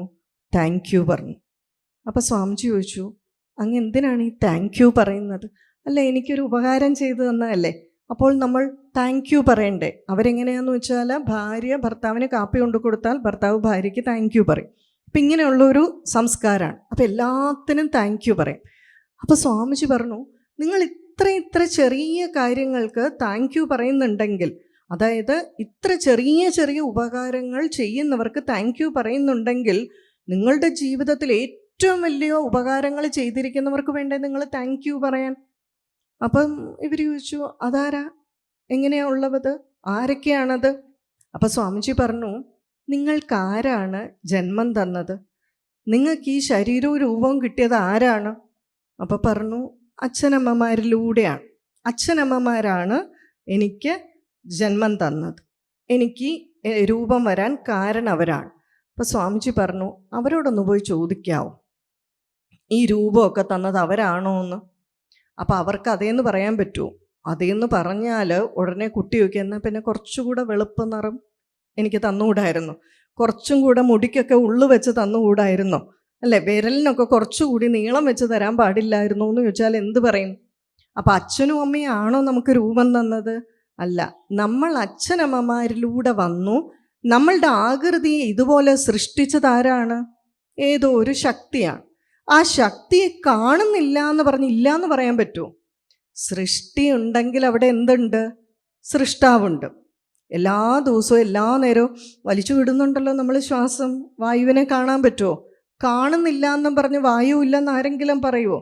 പക്ഷെ കാണുന്നില്ല എന്ന് പറഞ്ഞ് അതിൻ്റെ അസ്തിത്വത്തെ നമുക്ക് നിരാകരിക്കാൻ സാധിക്കില്ല. നമ്മൾ കാണാത്ത എത്ര ജീവജാലങ്ങളുണ്ട് ഇവിടെ. നമ്മളെക്കാളും കാഴ്ചശക്തിയുള്ള, കേൾവി ശക്തിയുള്ള എത്രമാത്രം ജീവജാലങ്ങളുണ്ട്. അപ്പോൾ ചോദിച്ചു, ഇങ്ങനെയാണെങ്കിലും നിങ്ങൾക്ക് ഈ ശരീരം തന്ന, അല്ലെങ്കിൽ അവരിലൂടെ വന്നപ്പോൾ അവരോട് നിങ്ങളൊരു നന്ദി പറയണ്ടേ ചോദിച്ചു, അച്ഛനമ്മമാരോട്. അപ്പം അവർക്ക് തോന്നി അത് ശരിയാണെന്ന്.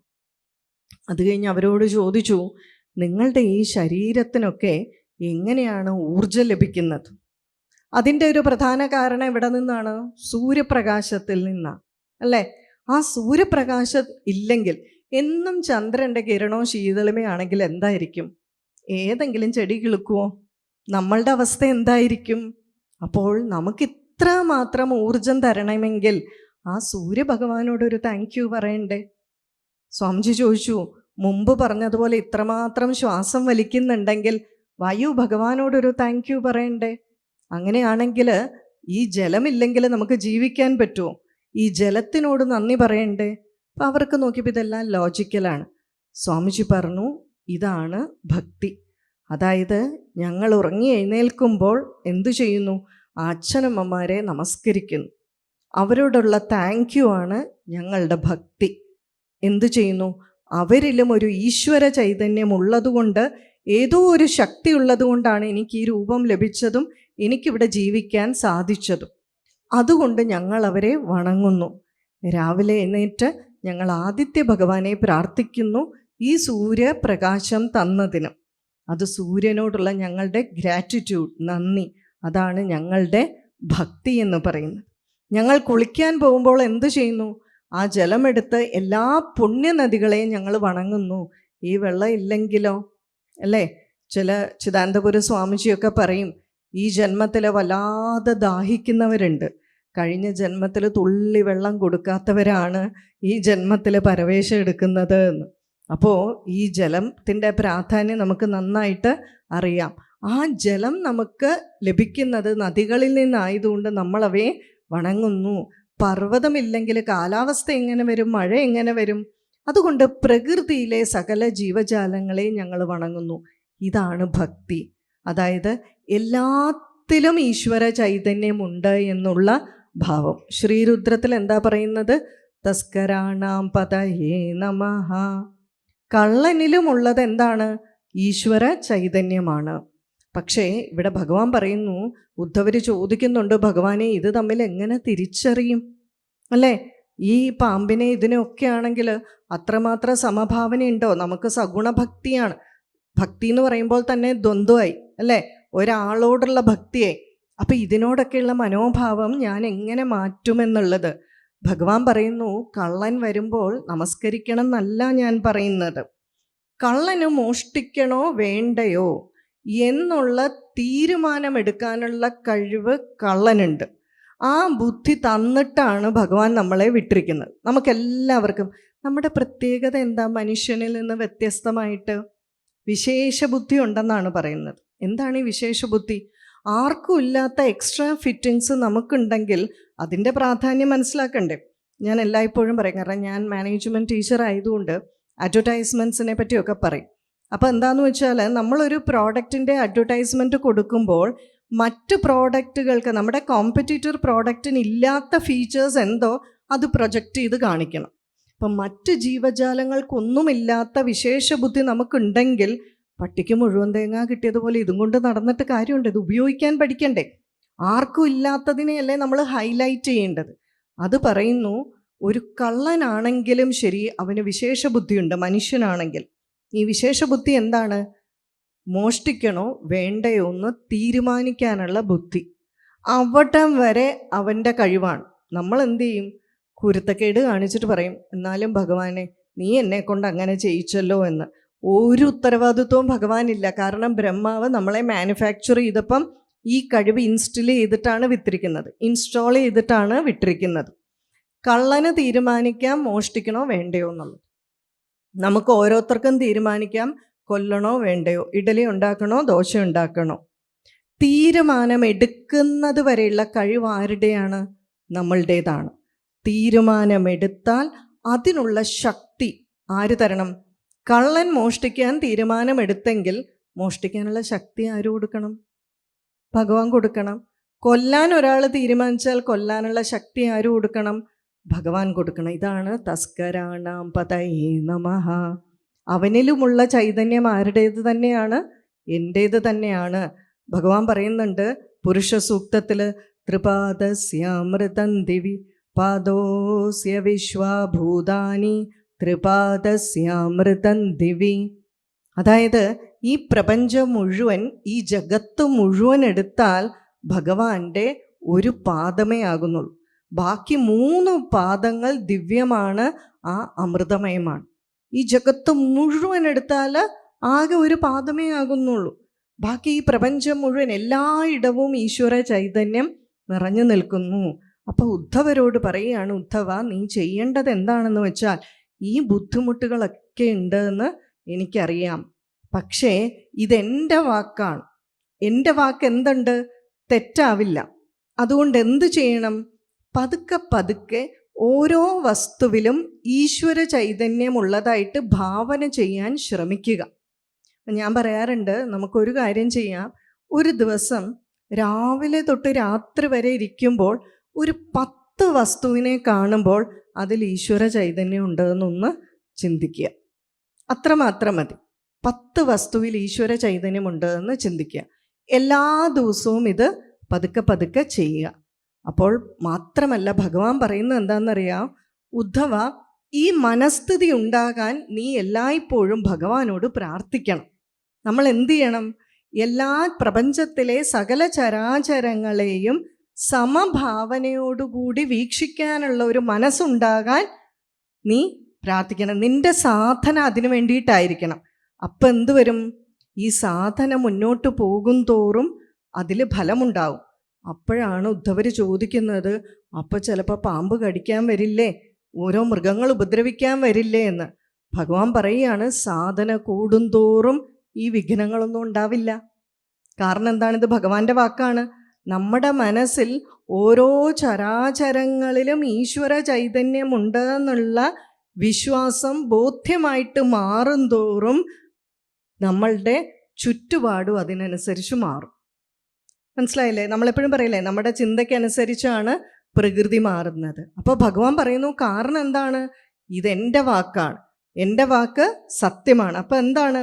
നീ ഈ ഓരോന്നിലും എൻ്റെ ചൈതന്യം ഉറപ്പായിട്ട്, സംശയത്തോടു കൂടി കാണരുത്. സംശയത്തോടു കൂടി കണ്ടാൽ ശരിയാവില്ല. പതുക്കെ പതുക്കെ സാധന ചെയ്ത് നമ്മളിത് ഉയർത്തിക്കൊണ്ട് വരണം. ഉയർത്തിക്കൊണ്ട് വന്നാൽ ആ ഭാവന ദൃഢമാകും തോറും നിൻ്റെ ചുറ്റിലുള്ള അന്തരീക്ഷം മുഴുവൻ അതിനനുസരിച്ച് മാറും. അതുകൊണ്ട് സമഭാവന വളരെ അത്യാവശ്യമാണ്. എല്ലാത്തിലും ആ ഈശ്വര ചൈതന്യമുണ്ട് എന്നുള്ള ഒരു ഭാവന. അപ്പോഴും ഉദ്ധവർ പറയുന്നുണ്ട്, ഭഗവാനെ ശ്രമിക്കാം. കാരണം ഈ അങ്ങ് പറഞ്ഞ കർമ്മയോഗവും ജ്ഞാനയോഗവും ഇതെല്ലാം കേട്ട് കഴിഞ്ഞപ്പോൾ എനിക്ക് ആകെ തോന്നുന്നത് എന്താണ്?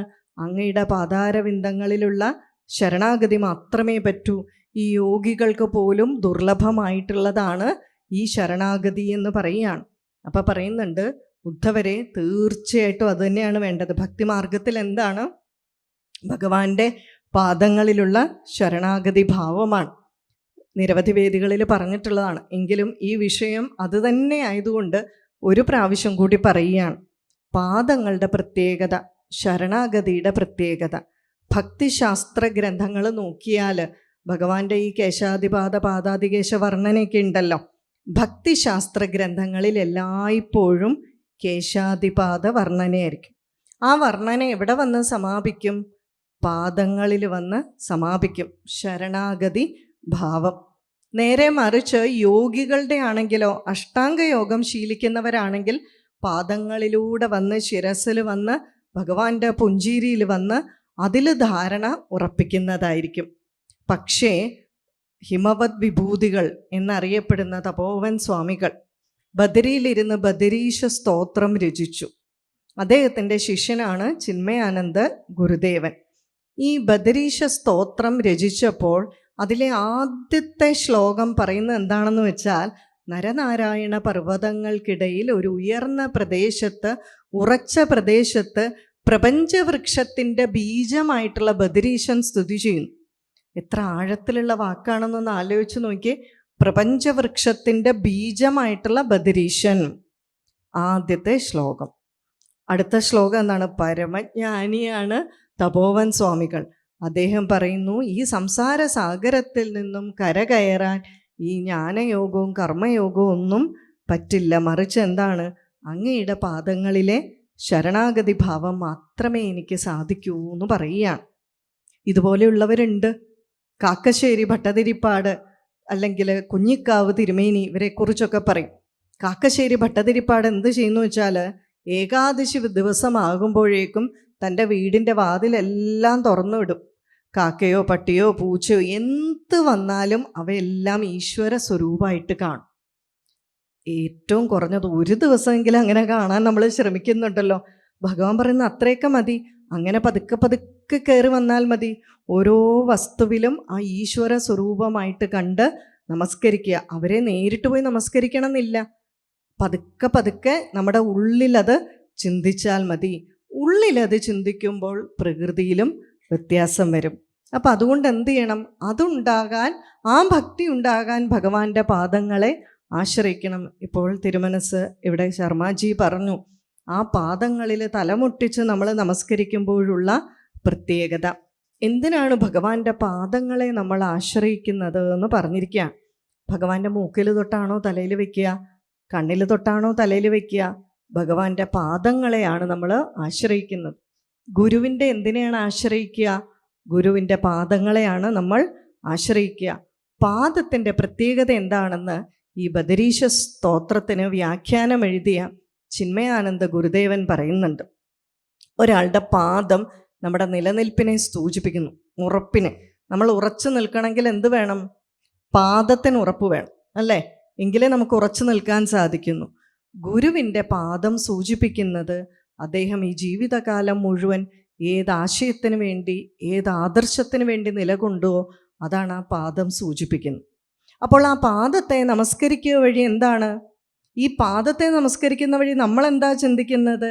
നമ്മുടെ ഗുരു ഏത് ആശയത്തിന് വേണ്ടി, ഏത് ആദർശത്തിന് വേണ്ടി നിലകൊള്ളുവോ അത് നമ്മളിലേക്കും ആകണം. പക്ഷേ നമ്മൾക്ക് അങ്ങനെ ഒരു സ്വഭാവം ഉണ്ടെങ്കിൽ ആദ്യം നമ്മുടെ മസ്തിഷ്കത്തിനെ പരിശീലിപ്പിക്കണം. അതിനായിട്ട് എന്ത് ചെയ്യുന്നു? നമ്മൾ തല ആ പാദത്തിൽ അല്ലെങ്കിൽ ഭൂമിയിൽ മുട്ടിച്ച് നമസ്കരിക്കുന്നു. എന്തിനാ? ബ്രെയിനിന് പ്രാക്ടീസ് കൊടുക്കുകയാണ്. ഈ പാദം എങ്ങനെ പ്രവർത്തിച്ചുവോ അതുപോലെ പ്രവർത്തിക്കണമെന്ന്, അല്ലേ? ശ്രീരാമൻ്റെ പാദുകമെടുത്താണ് ഭരതൻ പൂജ ചെയ്തത്. പാദമല്ല പൂജ ചെയ്തത്, പാദുകമാണ്. ഇന്നത്തെ കുട്ടികളോട് ചോദിച്ചാൽ എന്ത് പറയും? ഫുട്വെയർ, ചെരുപ്പെടുത്ത് പൂജ ചെയ്തു എന്ന് പറയും. പക്ഷെ ഇവിടെ നമ്മൾ മനസ്സിലാക്കേണ്ടത് ആ പാദം എന്തിനെ പ്രതിനിധാനം ചെയ്യുന്നു എന്നാണ്. ശ്രീരാമൻ എന്തിനെ പ്രതിനിധാനം ചെയ്തു? രാമോ വിഗ്രഹവാൻ ധർമ്മ. ചതുർവിധ പുരുഷാർത്ഥങ്ങളിൽ ആദ്യത്തേതായിട്ടുള്ള ധർമ്മത്തിനെ പ്രതിനിധാനം ചെയ്തു. എങ്ങനെ? രാമൻ വിഗ്രഹരൂപമെടുത്ത്, അല്ലെങ്കിൽ ധർമ്മം വിഗ്രഹരൂപമെടുത്തതാണ് രാമൻ. രാമൻ ഒന്നിനെയും ധർമ്മത്തിനെ പിന്തുടർന്നിട്ടില്ല. കാരണം എന്താണ്? രാമൻ തന്നെയാണ് ധർമ്മം, ധർമ്മം തന്നെയാണ് രാമൻ.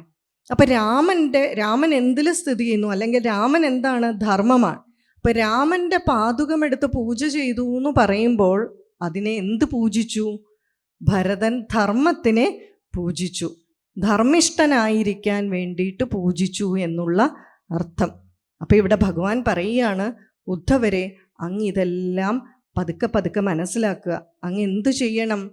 ഇത് മനനം ചെയ്യുക, വിചാരം ചെയ്യുക. കാരണം മോക്ഷം വേണമെങ്കിൽ എന്ത് വേണം? ജ്ഞാനവും വൈരാഗ്യവും തീവ്രമാകണം. ഇത് രണ്ടും വേണം. അപ്പോൾ അങ്ങേക്കിത് വേണമെങ്കിൽ ഏകാദശ സ്കന്ധം എന്താണെന്നാണ് ഞാൻ പറഞ്ഞത്? വിചാരശീലമുള്ളവർക്കാണിത്. ഭഗവാൻ വളരെ വലിയ ഉപദേശങ്ങളാണ് അതിനു മുമ്പൊക്കെ കൊടുക്കുന്നത്. പക്ഷേ ഭക്തിയോഗം വരുമ്പോൾ ഭഗവാൻ ഭക്തർക്കായിട്ടുള്ള, നമുക്ക് സാധിക്കാൻ പറ്റുന്ന രീതിയിലുള്ള വളരെ ലളിതമായിട്ടുള്ള ഉപദേശങ്ങൾ കൊടുക്കുന്നു. ഇതാർക്ക് വേണ്ടിയിട്ടാണ്? നിമിത്തമാത്രം ഭവ സവ്യസാചി എന്ന് പറയുന്നത് പോലെ നമുക്ക് അർജുനനെ നിമിത്തമാക്കിയിട്ട് നമുക്ക് ഉപദേശിച്ചതുപോലെ ഉദ്ധവരെ നിമിത്തമാക്കിക്കൊണ്ട് ഭഗവാൻ നമുക്ക് ഇത് ഉപദേശിച്ചു തരികയാണ്. ഉദ്ധവരോട് പറയുന്നുണ്ട്, ഇതെല്ലാം എന്ത് ചെയ്യണം ഉദ്ധവരെ? ഞാനിത് പറഞ്ഞ് വെറുതെ കേട്ടാൽ പോരാ. ഒരു ചെവി കൂടെ കേട്ട് മറ്റേ ചെവി കൂടെ ഇറക്കി വിട്ടാലോ? ഒരു കാര്യവുമില്ല. ഇതെന്ത് ചെയ്യണം?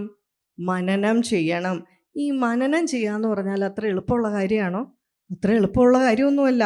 വേദത്തിലെ അറിവുകൾ മനനം ചെയ്യാന്ന് പറഞ്ഞാൽ അത്ര ബുദ്ധിമുട്ടില്ല. കുറച്ച് കഴിയുമ്പോൾ നമ്മൾ പറയില്ലേ, വരട്ട് വേദാന്തം എന്നൊക്കെ പറയും. അയ്യോ, ഇതെന്തൊരു ബുദ്ധിമുട്ടാണ് ഭഗവാനെ, നമുക്ക് സ്തോത്രവും കാവ്യവും ഒക്കെയാണ് പറ്റുന്നതെന്ന് പറയും. പക്ഷെ ഉദ്ധവരാരാണ്? പരമജ്ഞാനിയാണ്. അതിന് യോഗ്യതയുള്ളത് കൊണ്ടാണ് ഭഗവാൻ ഉപദേശിച്ചു കൊടുക്കുന്നത്. പക്ഷേ ഉപദേശം കേട്ടാൽ മാത്രം മതിയോ? എന്ത് ചെയ്യണം? അതിനെപ്പറ്റി നിരന്തരമായി ചിന്തിച്ചു കൊണ്ടിരിക്കണം. അപ്പം എന്ത് ചെയ്തു? ഉദ്ധവ, അങ്ങ് തന്നെയാണ് ഞാൻ. നിന്റെ ഉള്ളിലും ചുറ്റിലും പുറത്തും അകത്തും താഴെയും മുകളിലുമെല്ലാം ഞാൻ തന്നെയാണ്. യാതൊരു ഭേദഭാവവും വേണ്ട.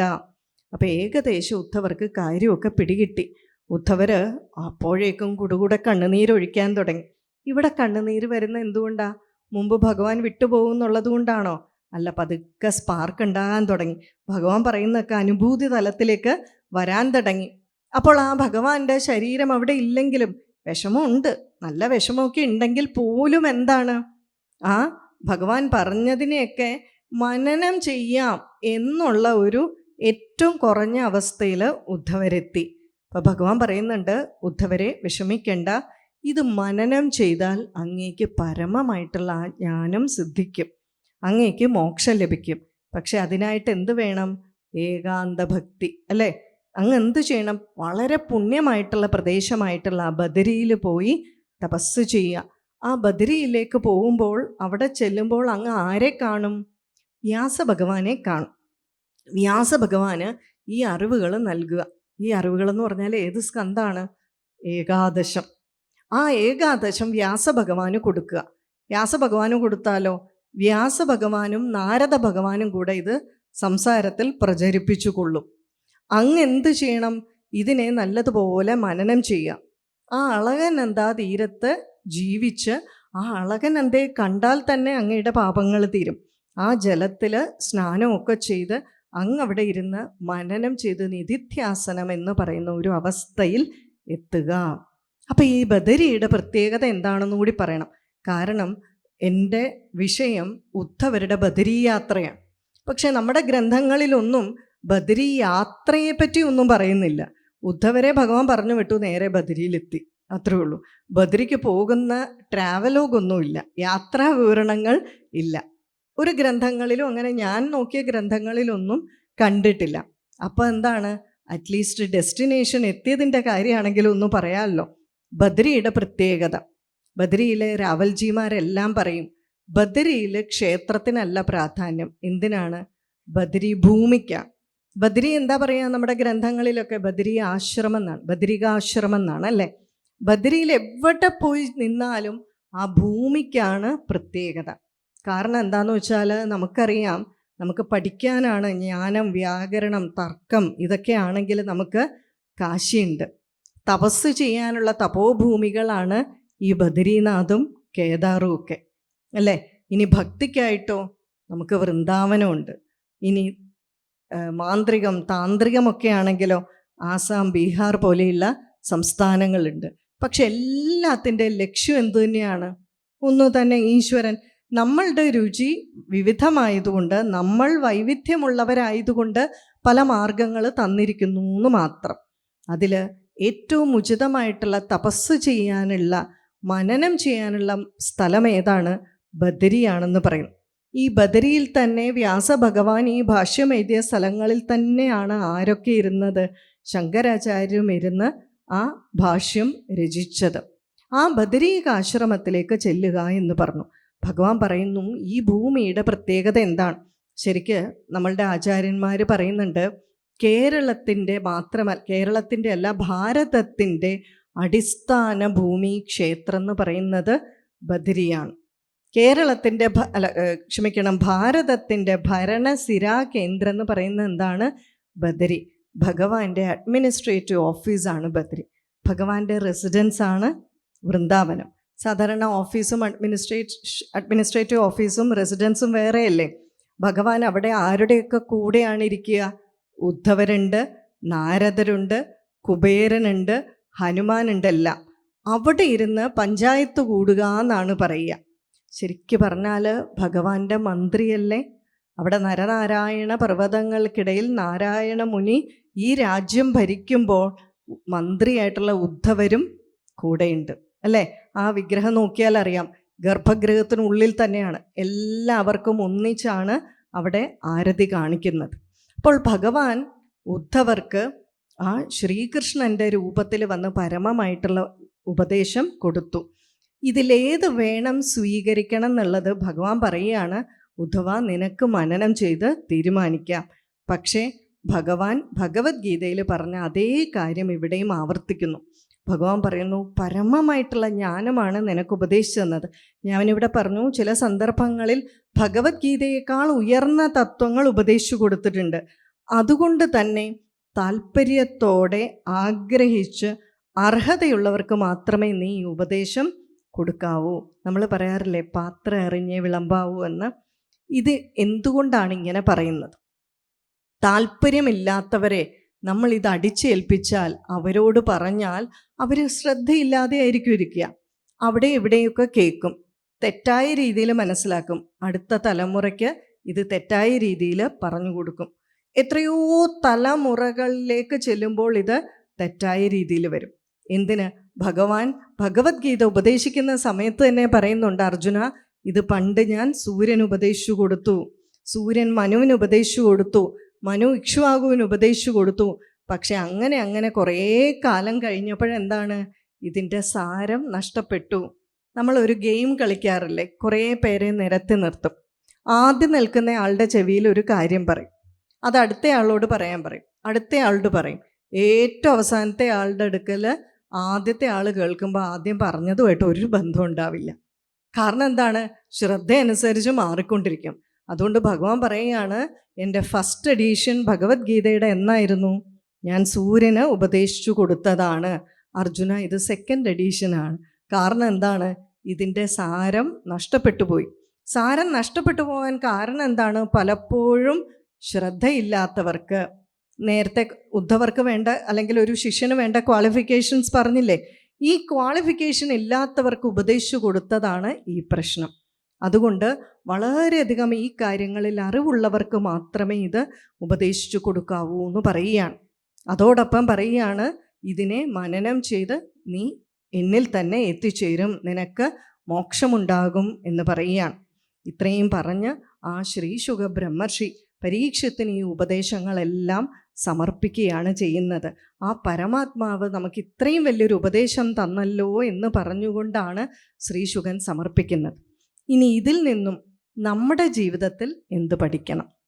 നമ്മൾക്ക് കഥ കേൾക്കാൻ നല്ല രസമാണ് അല്ലേ? പക്ഷെ കഥയിൽ നിന്നും നമ്മൾ എന്ത് പഠിക്കണം? ഈ കഥയിൽ കുടുങ്ങിക്കിടക്കരുത് എന്നുള്ളതിൻ്റെ ഏറ്റവും പ്രധാനപ്പെട്ട ഉദാഹരണം എന്താണെന്നറിയാമോ? 18 പുരാണങ്ങളും ക്രോഡീകരിച്ചത് വ്യാസഭഗവാനാണ് അല്ലേ? പക്ഷേ ഒരേ ചരിതം പല പുരാണങ്ങളിലും വന്നിട്ടുണ്ട്. പല പുരാണങ്ങളിലും വ്യത്യസ്തമായിട്ടാണ് എല്ലാം ക്രോഡീകരിച്ചിരിക്കുന്നത്. അത് വ്യാസഭഗവാനാണ്. എന്നിട്ട് വ്യാസഭഗവാൻ എന്താ പല പുരാണങ്ങളിലും പല രീതിയിൽ എഴുതിയിരിക്കുന്നത്? ഒരു ഉദാഹരണം പറയാം. ഇപ്പം മണ്ഡലകാലം കഴിഞ്ഞതല്ലേ, ഒരു ഉദാഹരണം പറയാം.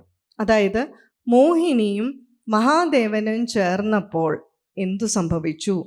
മഹാദേവന് സ്ഖലനമുണ്ടായി, അത് താഴെ വീണപ്പോൾ പർവ്വതങ്ങളും സ്വർണവും ഒക്കെ ആയി എന്നാണ് ചില പുരാണങ്ങളിൽ. സ്കന്ദപുരാണത്തിൽ ഏറ്റവും വലിയ പുരാണമാണ് സ്കന്ദപുരാണം. സ്കന്ദപുരാണത്തിൽ പറയുന്നു അതിൽ നിന്നാണ് ശാസ്താവ് ഉണ്ടായത്. അപ്പോൾ ഒരേ ആള് ക്രോഡീകരിച്ച പല പുസ്തകങ്ങളിൽ എന്തുകൊണ്ട് പലതരത്തിൽ വന്നു? രാമായണം നോക്കിയാലോ, ധാരാളം ആളുകൾ നമ്മളോട് സംശയം ചോദിക്കും. ചില പുസ്തകങ്ങളിൽ ലക്ഷ്മണരേഖ കാണില്ല, ഒത്തിരി വ്യത്യാസമുള്ളതായിട്ട് പറയും. ആചാര്യൻ പറയുന്നു കഥകൾ എന്തിനു വേണ്ടിയിട്ടാണെന്ന് വെച്ചാൽ ചിലത് തീർച്ചയായിട്ടും ഇതിഹാസങ്ങൾ, ചരിത്ര സംഭവങ്ങളാണ്. എന്നാൽ അതിനുള്ളിലുള്ള ചില രാജാക്കന്മാരുടെ കഥയൊക്കെ ഉണ്ട്. ഇപ്പം ഇതിൽ തന്നെ ഈ ഉദ്ധവ ഉപദേശത്തിൽ ചില രാജാക്കന്മാരുടെ കഥ പറയുന്നുണ്ട്. 12-ാം സ്കന്ധം എത്തുമ്പോൾ ഭഗവാൻ പറയുന്നുണ്ട് അതൊക്കെ കാര്യം മനസ്സിലാക്കാൻ വേണ്ടി പറഞ്ഞു തന്നിരിക്കുന്നതാണ് എന്ന് വെച്ച് എല്ലാം യഥാർത്ഥമല്ല എന്നല്ല. കഥകളിലൂടെ പറഞ്ഞാൽ മാത്രമേ നമ്മുടെ ഉള്ളിൽ നിൽക്കുകയുള്ളൂ. പക്ഷെ നമ്മൾ എന്ത് ചെയ്യും? കഥകളിൽ പിടിച്ചു തൂങ്ങും. കഥകളിൽ പിടിച്ചു തൂങ്ങാതിരിക്കാൻ വേണ്ടി ഭഗവാൻ എന്ത് ചെയ്തു? വ്യാസഭഗവാൻ പലയിടത്തും വ്യത്യാസം വരുത്തി. അപ്പം നമ്മൾ എന്ത് ചെയ്യും? തത്വത്തെ നിരൂപണം ചെയ്യും. തത്വം എല്ലായിടത്തും ഒന്ന് തന്നെ. ശ്രീരാമൻ്റെ പത്നി തന്നെയാണ് സീത. സമുദ്രം കടന്നത് ഹനുമാൻ തന്നെ, കൊന്നത് ശ്രീരാമൻ തന്നെ, കൊല്ലപ്പെട്ടത് രാവണൻ തന്നെ. ഇതെല്ലാം ഓരോ തത്വത്തിനെ അടിസ്ഥാനമാക്കിയാണ്. അതുകൊണ്ട് പറയുന്നു ശ്രീമദ് ഭാഗവതവും രാമായണവും ഇതിഹാസങ്ങളെല്ലാം നമ്മൾ വായിക്കുമ്പോൾ ഒരു ചരിത്ര സംഭവം എന്നുള്ളതിനുപരി ഓരോ കഥാപാത്രങ്ങളും പ്രതിനിധാനം ചെയ്യുന്ന മൂല്യത്തെ മനസ്സിലാക്കണം. അവരെന്ത് തത്വത്തിന് വേണ്ടി നിലകൊണ്ടു എന്ന് നമ്മൾ മനസ്സിലാക്കണം. അപ്പം നമ്മളിവിടെ എന്ത് വേണം? ഈ കർമ്മയോഗവും ഭക്തിയോഗവും ജ്ഞാനയോഗവും എല്ലാം മനസ്സിലാക്കുക. ഇതിലേതിനോടാണ് നമുക്ക് രുചി തോന്നുന്നത്? നമ്മളുടെ പ്രകൃതം, നമ്മളുടെ പദ്ധതി ഏതിനോടാണ് ചേരുന്നത്? അത് വേണം നമ്മൾ സ്വീകരിക്കാൻ. ഭഗവാൻ തന്നെ ഭഗവത്ഗീതയിൽ പറഞ്ഞിട്ടുണ്ടല്ലോ, ഏറ്റവും ഉചിതമായിട്ടുള്ളത് യുക്തായുക്തം ആലോചിച്ച് സ്വീകരിക്കുക എന്നുള്ളത്. പലപ്പോഴും നമ്മളെപ്പോലുള്ളവർക്ക് കൂടുതലായിട്ട് പറ്റുന്നത് എന്താണ്? ഭക്തിയോഗമാണ്, അല്ലേ? ഭക്തിയോഗത്തിൽ തന്നെ നാമജപം പോലുള്ളവയാണ്. അപ്പോൾ ഇവിടെ ഉദ്ധവരോട് പറയുന്നു, ഉദ്ധവ ആലോചിച്ച് ഉറപ്പിച്ച് ഏതാണെന്ന് വെച്ചാൽ തീരുമാനിക്കുക. അങ്ങനെ ഉദ്ധവരവിടെ ജീവിച്ച് ഭഗവാനിൽ തന്നെ ലയിക്കുന്നു. ഇതോടുകൂടി ആ ഒരു ഭാഗം സമാപിക്കുകയാണ്.